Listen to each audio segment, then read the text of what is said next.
Hello student, आप सभी का स्वागत है हमारे यूट्यूब चैनल पर। और आज हम बात करने वाले हैं जो कि क्लास 9 का चैप्टर 1 है। और चैप्टर का नाम है फ्रांसीसी क्रांति, जो कि ये हिस्ट्री की बुक से है। ठीक है, तो आज हम डिस्कस करेंगे, छोटे छोटे क्वेश्चन डिस्कस करेंगे जो कि एमसीक्यू में भी पूछे जा सकते हैं और 3 नंबर के भी पूछे जा सकते हैं। ठीक है, तो चलिए स्टार्ट करते हैं। तो पहला क्वेश्चन है आपका, जो कि लुई सोलवा का फ्रांस पर आसानी हुआ, कब बैठे थे लुई सोलवा? 1774 में। ठीक है, अगला देखते हैं। लुई सोलह जब फ्रांस की राजगद्दी पर आसानी हुआ तब उनकी उम्र क्या थी? ठीक है, याद रखेंगे 20 साल की थी। ठीक है, लुई सोलवा जब राजगद्दी पर आसानी होने के समय वित्तीय संसाधन नष्ट होने के क्या कारण है? ठीक है, कि लुई सोलवा फ्रांस की गद्दी पर आसानी हो गए होने के समय वित्तीय संसाधन नष्ट होने के प्रमुख कारण है कि लंबे समय तक युद्ध का चलना। ठीक है, क्वेश्चन से लिख के, क्वेश्चन से ही मतलब लिखेंगे। लिब्रे क्या है और इसे कब समाप्त कर दिया गया? लिब्रे जो कि फ्रांस की वो मुद्रा थी, ठीक है, जिन्हें 1794 में समाप्त कर दिया गया। ठीक है, आगे देखते हैं। जैसे कि अगला प्रश्न है, जैसे कि फ्रांस को कब गणतंत्र घोषित किया गया?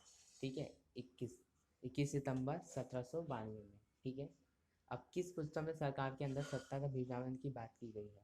तो ये आगे आपको मिलेगा। ठीक है, तो इसको छोड़ेंगे, आगे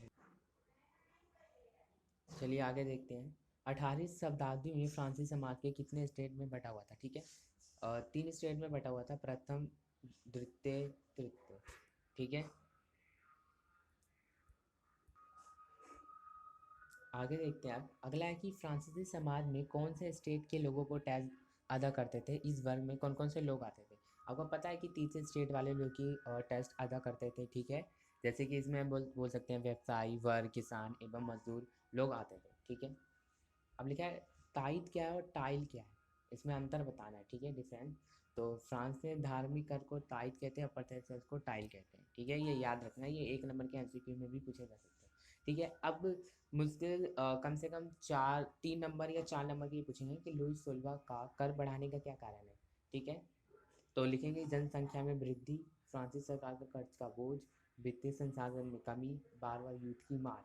ठीक है, अब आगे देखते हैं। आगे की आपसे पूछा जाएगा आप स्टेट जनरल क्या है? जब लुई सोलह जब बैठक बुलाता था तो स्टेट जनरल की बैठक बुलाता था। तो इसका लिखेंगे, जनरल एक सरकारी संस्था है जिसे नए कर की मंजूरी के लिए स्टेट जनरल की बैठक बुलाई जाती थी। ये नई प्रस्ताव अनुमोदन का भी कार्य करता है। ठीक है, और सन 1791 में संविधान ने कानून बनाने का अधिकार किसको सौंप दिया? ठीक है, नेशनल असेंबली को सौंप दिया। द सोशल कॉन्ट्रैक्ट पुस्तक किसकी है? रूसो की। याद रखना, 1 नंबर के एमसीक्यू में भी पूछे जा सकते हैं। अब है कि लुई सोलवा की मृत्यु कैसे? ठीक है, तो उनके बारे में हम बताना है, लुई सोलवा के बारे में। अब है ये कि न्यायालय द्वारा उसे देशद्रोह में अपराध की मौत की सजा सुनाई गई और 21 जनवरी 1973 में सार्वजनिक रूप से फांसी दे दी गई। डेट याद रखना, 21 जनवरी 1973 में उसे फांसी दे दी गई। ठीक है,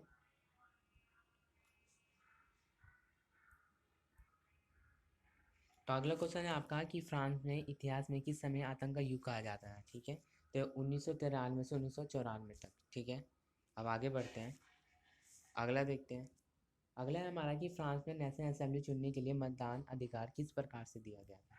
ठीक है, तो इसका उत्तर जो कि यहाँ पर है, इसका उत्तर जो, लेकिन फ्रांस में नेशनल असेंबली चुनने का मत अधिकार कुछ लोगों तक ही प्राप्त था, जो लोग 2/3 की कर चुकाते थे, जो सक्रिय नागरिक में आते थे, और उन्हें मतदान करने का अधिकार प्राप्त था, जो महिलाएं मतदान नहीं दे सकती। फ्रांस में सम्राट लुई सोलह शासन में सक्रिय निष्क्रिय नागरिक किस आधार पर बांटे गए थे? इनमें से किस मतदान का अधिकार था? ठीक है, ये 25 वर्ष से अधिक उम्र वाले पुरुष के जो कि 3 दिन की मजदूरी के बराबर जो कि कर चुकाते थे, उन्हें सक्रिय नागरिक का दर्जा दिया जाता था। और ये शेष सभी पुरुष तथा महिला के रूप में वर्गीकृत किया गया था। अब है लुई सोलह फिर से कर लगाने की खबर, कौन कौन सी व्यवस्था ने लोगों को गुस्सा और बढ़ा दिया? कि फिर से कर लगाने की विशेषाधिकार व्यवस्था ने लोगों को गुस्से को और बढ़ा दिया। इसमें कुछ विशेष वर्ग के लोगों को विशेष अधिकार दिए थे, मतलब कि कुछ लोगों को ही अधिकार दिए थे, बाकी जो थे लोग, गरीब लोग, उनको अधिकार नहीं दिए थे। ठीक है, आगे देखते हैं अगला। ये कम से कम आपको पूछ देगा, 3 नंबर का भी क्वेश्चन ये आपको पूछ सकता है। ठीक है, कि फ्रांसीसी क्रांति में दार्शनिक के विचार से किन प्रकार आग में घी डालने का काम कर दिया और उनके विचारों को किस प्रकार साधारण तक पहुंचाया गया था?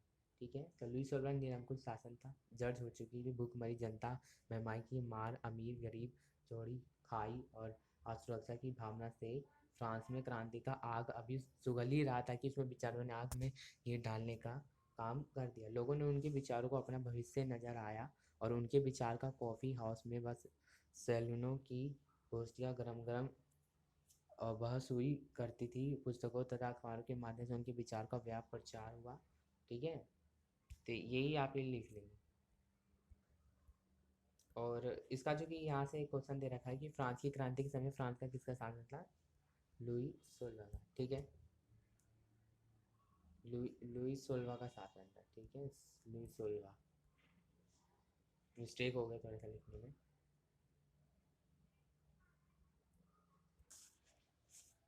मेरा इसका आंसर आप यहाँ से लिख लेंगे। ठीक है, लुई सोलवा का शासन था। अगर लेकिन फ्रांस की क्रांति का प्रमुख कारण क्या है? Most important question. ठीक है, ये लिखेंगे लुई सोलवा ने उनका शासन, मजदूर व्यापारियों किसानों का शोषण, दार्शनिक के विचार से लोगों की क्रांति के लिए प्रेरित, महंगाई बेरोजगारी बार बार युद्ध के फ्रांसीसी सरकार पर कर का बोझ और कर में भारी वृद्धि। ठीक है, अब लिखेंगे फ्रांसीसी महिलाओं को मत अधिकार कब प्राप्त हुआ? ठीक है, 1941 में। ठीक है, महिलाओं को भी अधिकार प्राप्त हुआ था जो कि 1941 में। डेट याद रखना है, 1 नंबर के एमसीक्यू में पूछे जा सकते हैं। ठीक है, आगे बढ़ते हैं। अब पूछा है कि the society of revolutionary and Republic भी में क्या था? ठीक है, तो ये बस ये लिखेंगे कि ये सबसे मशहूर एक क्लब था। ठीक है, मैक्सिमिलियन रोबेस्पियर कौन था? उनकी मृत्यु कैसे हुई? ठीक है, तो मैक्सिमिलियन रोबेस्पियर जो कि जैकोबिन क्लब का एक नेता था। लुई की मृत्यु के बाद ही जैकोबिन की जो कि मृत्यु हुई थी। ठीक है, उन्होंने इतनी मतलब इतनी तेजी से मतलब अपनी शक्तियों को लागू किया कि तराही तराही मचा दी।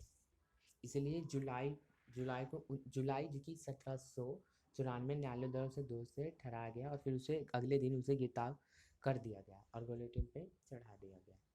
ठीक है, America the society of revolutionary Republic भी में क्लब की एक प्रमुख मांग क्या थी?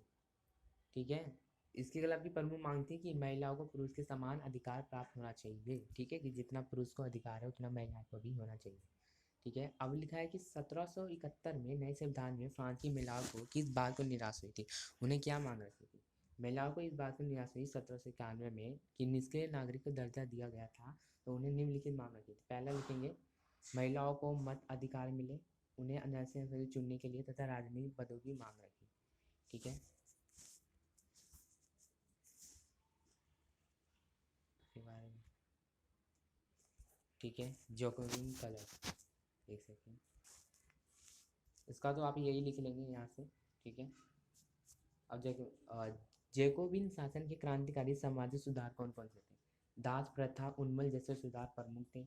महिलाओं के जीवन को सुधार, उनके शिक्षा और व्यवसाय और कार्य को सुधार किए गए। ठीक है, अगला है कि डायरेक्टरी या डायरेक्टरी क्या है? जैकोबिन सरकार के पतन के बाद फ्रांस में नए संविधान दो चुनी गई परिषदों के प्रावधान किया गया। यह परिषद 5 सदस्यों वाली कार्यपालिका की नियुक्त किया, जिसे डायरेक्टरी और डायरेक्टरी कहते हैं।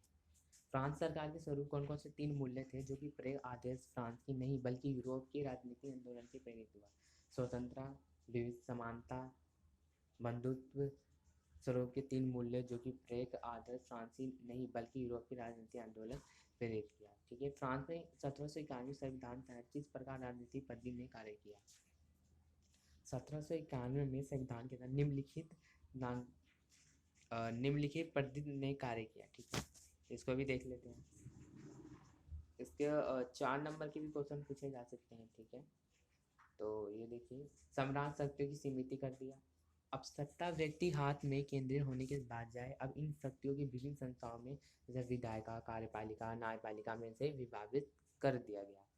अब तीसरा लिखे हैं कि मत अधिकार के लिए श्रेणियां निश्चित कर दी गई जिसमें सक्रिय नागरिक और निष्क्रिय नागरिक शामिल थे। चौथा लिखे सक्रिय नागरिक को वोट द्वारा न्यायाधीश चुनाव करते हैं। ठीक है,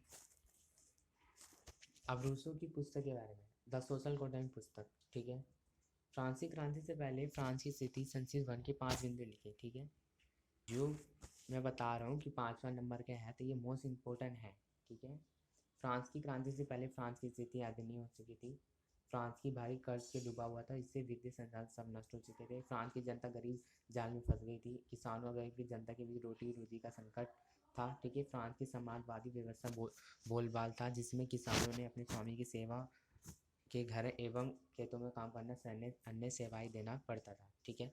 और लेकिन फ्रांस की क्रांति के समय फ्रांस की राजवंश का शासन था बुर्बो राजवंश, जो कि लुई 16वां था। ठीक है। बुर्बो राजवंश, जो कि लुई 16वां मतलब है कि ये 16वां राजा था। ठीक है। फ्रांस में 1789 में क्रांति के प्रारंभ दार्शनिक ने योगदान किया था। 5 बिंदुओं पर लिखे। ठीक है। दार्शनिक योगदान के बारे में। ठीक है। तो टू ट्राइज ऑफ गवर्नमेंट, लोग ने राजा निरंकुश अधिकार को सिद्धांत किया। ठीक है। रूसो ने जनता प्रतिनिधियों के बीच एक समाजी अनुबंधन आधारित सरकार पर प्रस्ताव रखा। ठीक है। ये पूछ सकते हैं 5 नंबर के क्वेश्चन में। लिखे अपनी पुस्तक द स्टेट ऑफ लॉज नामक रचना ने मोंटेस्क्यू सरकार के अंदर विधायिका, कार्यपालिका, न्यायपालिका सत्ता विभाजन किया। ठीक है। दार्शनिक इन विचार के फांसी कॉफ़ी हाउस और सैलूनों की गोष्ठियों में गरम गरम बहस हुई और पुस्तकों एवं अखबारों के माध्यम से इनका व्यापार प्रसार हुआ। पुस्तकों एवं अखबारों के लोगों के बीच शोर से पढ़ा जाता ताकि अनपढ़ लोग भी इसे पढ़ सकें। ठीक है। ये 5 पॉइंट हो गए, ये लिख लेंगे। अगला क्वेश्चन है कि फ्रांस की महिलाओं के द्वारा प्रारंभ की गई सबसे लोकप्रिय राजनीतिक क्लब क्या था? द सोसाइटी ऑफ रेवोल्यूशन एवं रिपब्लिक वुमेन। ठीक है। याद रखेंगे। फ्रांस की क्रांति के दौरान जैकोबिन क्लब सदस्यों के द्वारा अपनाए गए परिधानों की शैली को वर्णन कीजिए। ठीक है। तो ये लेकिन जैकोबिन एक बड़े वर्ग गोदी कामगार तरह धारी लंबे पतलून पहनने वाले, इन्हें ऐसा इसलिए कहते क्योंकि ये समाज से फैशन वर्ग, खासतौर पर घुटने तक पहनने वाले ब्रीचेस जो पहनने वाले कुलीन वर्ग को खुद को अलग करने के लिए किया। ठीक है। और ये ब्रीचेस पहनने वाले कुलीन को सत्ता की समाप्ति ऐलान का उनका तरीका था। ठीक है। जैकोबिन क्लब सो कुलान के नाम से भी जाना जाता है, जिसका शाब्दिक अर्थ होता है कि बिना घुटने वाला पैर। जो सो कुलान पुरुष लाल रंग की टोपी भी पहनते थे, जो कि स्वतंत्रता का प्रतीक। लेकिन इन्हें जो ये टोपी जो पहनते थे और वो महिलाएं को पहनने का अधिकार नहीं था। ठीक है। अगर पूछे जैकोबिन क्लब के बारे में तो आपको ये सारे ही पॉइंट लिखने हैं। ठीक है। उनके बारे में बताना है। तो जब भी एसएससी का दिया करो तो पॉइंट में आंसर दिया करो, तो ये 5 नंबर के भी क्वेश्चन बन सकते हैं। ठीक है। तो आई होप गाइस कि आपको समझ में आ गया होगा। तो कल हमने जो कि कल वीडियो हमने जो कि 6 क्वेश्चन हमने डिस्कस करा था। ठीक है। तो आज तो हमने बहुत क्वेश्चन डिस्कस किए हैं जो कि आपके एमसीक्यू में भी पूछे जा सकते हैं और 3 नंबर पूछे जा सकते हैं, 5 नंबर के भी पूछे जा सकते हैं। ठीक है। तो जब भी आंसर दिया करो तो पॉइंट में आंसर दिया करो। ठीक है।